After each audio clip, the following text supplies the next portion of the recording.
Hey, what's good? I'm Kinell and this is Sinister Cinema, where we get deep into the guts of classics and new releases from horror and exploitation cinema and television. Be sure to follow us up on the socials. That is Sinister_Cinema on your Twitter and Sinister.Cinema on your Insta. You can also check out my personal Twitter, which is honestly where I do most of my talking, and that is at COLAK, at Kolak on the Twitter. Yeah, I'm Kinell, so check me there. Okay, so I'm back at it, and this is the first ever episode of Sinister Cinema where I've actually got a computer and a proper microphone, and what should you call it? You can actually see a bit of my house here going on. So yeah, I've actually got some proper equipment to record with, which I haven't for the whole time I have been doing this channel, but I do now. So we're away, which means I can actually do stuff like flipping check things on my phone instead of just trying to do everything from memory. And also I'm on the big boy editing software that isn't an Android app now, but so I'm going to try and figure that out. Not going to go too crazy yet because I'm a thick bastard and I haven't learned how to use the software yet. But anyway, yeah, I want to get back into some sort of regular uploads. And I think the way to do that is I'm going to follow a TV series, and I'm kicking it off with season 2 of CREEPSHOW on Shudder. Why season 2, you ask?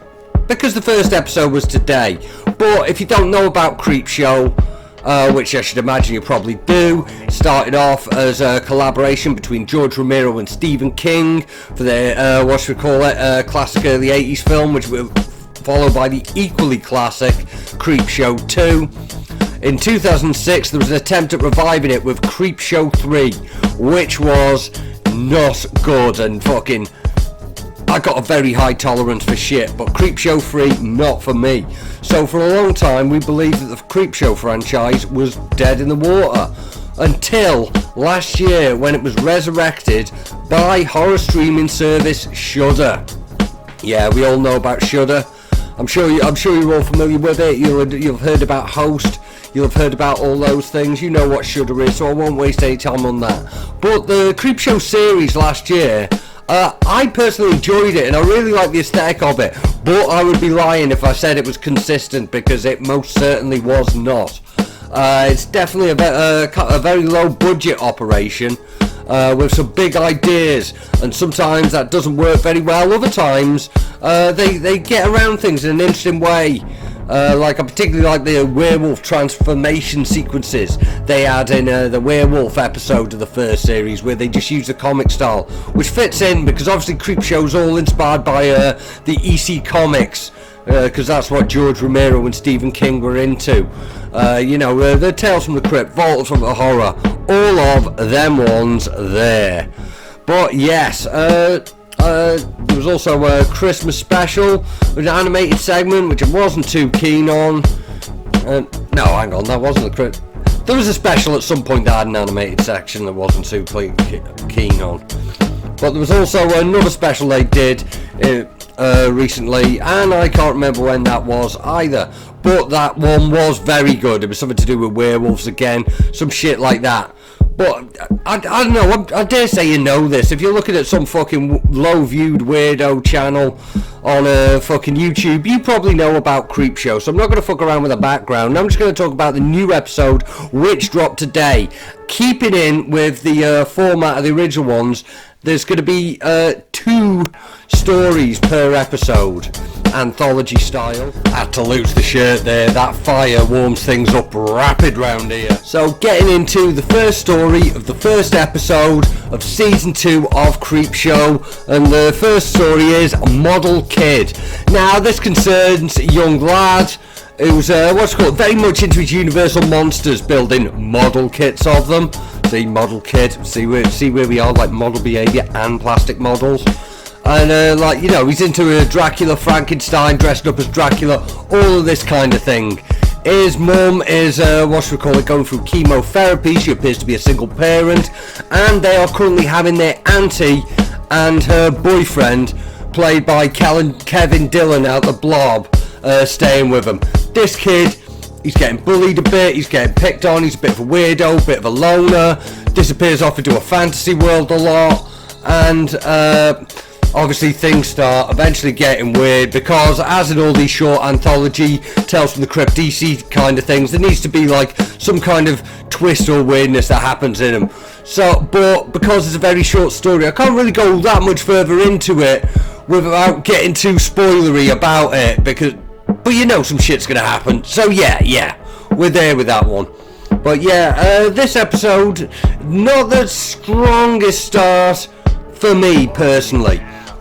It's like I wasn't really it's a bit more of a family thing. It's got kind of a sort of Spielberg edge, you know, focusing on the kid and his problems and all that, and I don't really give a shit about that kind of thing, but I know there's a market for it, so I dare say it's well made enough that it'll have definitely have an audience that isn't me, but it's there. Like what I will say, what I did like about this one is they had a few bits that were sort of pastiching the old Universal monsters and that, a little throwback film within a film opening, like fantasy sequence. I thought they captured the style very well, which is brilliant. That really sort of adds to the sort of Creepshow aesthetic. And Kevin Dillon, well, he's the bollocks. He's the guy out of the Blob for me. He's done a lot of great work, but for me, he's the guy out of the Blob. And yeah, so not the strongest of starts for the first one, but we're going to head into the second story, which is where things get a bit more interesting.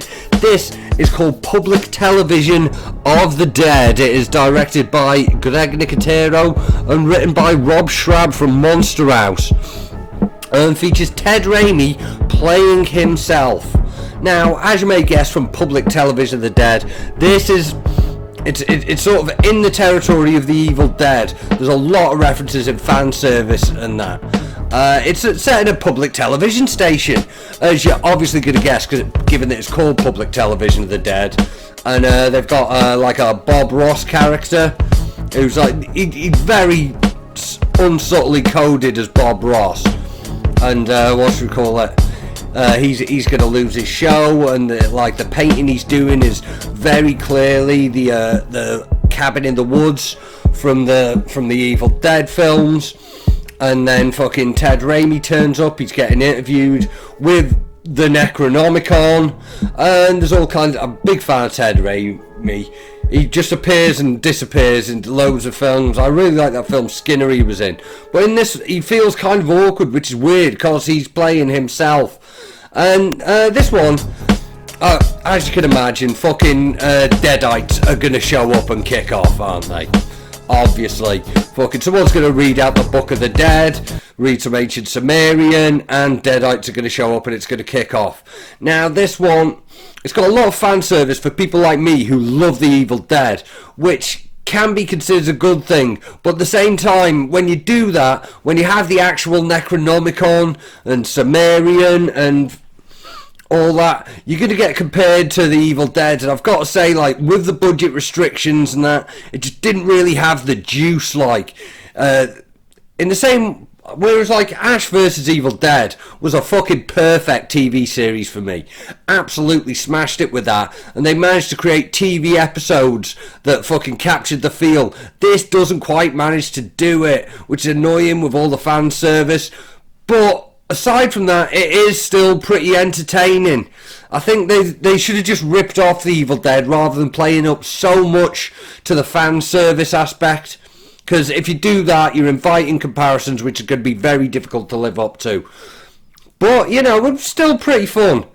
I had fun with it. Like, Ted Raimi was good. The guy who plays, the Bob Ross pastiche character, he was fucking brilliant. The sort of implication that his calmness is him dealing with nightmares from Vietnam. It was a lot of fun, and like fucking Ted Raimi becoming a Deadite, like fucking they got the look spot on. That's what a Deadite's supposed to look like and how they're supposed to move. I mean, Ted Raimi was involved in all the Evil Dead films, so he would know how you're supposed to do that.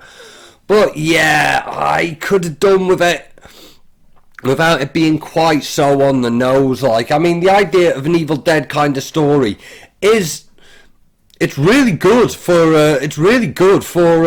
Creepshow, because I think like those EC comics were a big influence on Sam Raimi when he was putting the film together and writing it and creating it. So there's a nice cyclical thing there, but just doesn't quite have the juice to feel Evil Dead canon. I mean, it technically isn't, but that's obviously what they were angling at. I'd rather they just ripped off the Evil Dead. So yeah, pretty mixed bag to start off with. I would say I preferred the second one, but because it's more geared towards me, but that meant that I couldn't get... Yeah, it's one of them. So yeah, flipping, what should we call it? I'd say we're above average quality-wise, kicking off into the season, because both stories were a lot better than the low points of the previous season. But I'm going to stick with the series and see where we go from here. Hopefully, there'll be something a bit more closer to the last special with the werewolves and that. And I understand there's like there was one story that's going to be missing from this series, because obviously Marilyn Manson's a massive fucking prick, as has been to the surprise of no one. And what should we call it? There was an episode of him in that's been edited out. But yeah, so for the first two stories, I'd say we're like just above average. But this is my tastes, and I like a lot of quite trashy stuff. So if your tastes are a bit more elevated than mine, like, this might not be for you. But I'd say it's worth a watch. I wouldn't get a Shudder subscription to watch it. But if you got a Shudder subscription, I'm having trouble with that one. I need a drink here. But if you do have a Shudder subscription, which you really should do, because a lot of quality stuff on there, then it's worth half hour of your time. So yeah. Well, that was a fucking useless thing, innit? So watch it if you can watch it. You probably will watch it anyway. My opinion won't make the blindest bit of difference. But, you know, I'm trying to get back into the regular uploads and get used to this new setup and try and master some proper editing software that isn't an Android app. So, I don't know. I'm going to keep doing these regularly anyway. So, yeah, that was Sinister Cinema. Why am I doing so many S's today? Struggling with the S's. Well, yeah. Sinister Cinema. Jesus, I'm having a terrible time. Yeah. Follow us up on the socials. Sinister_cinema on your Twitter and sinister.cinema on your Insta. Follow us up. I'll be back next week with another one of these and maybe some more content in the meantime. Anyway, safe.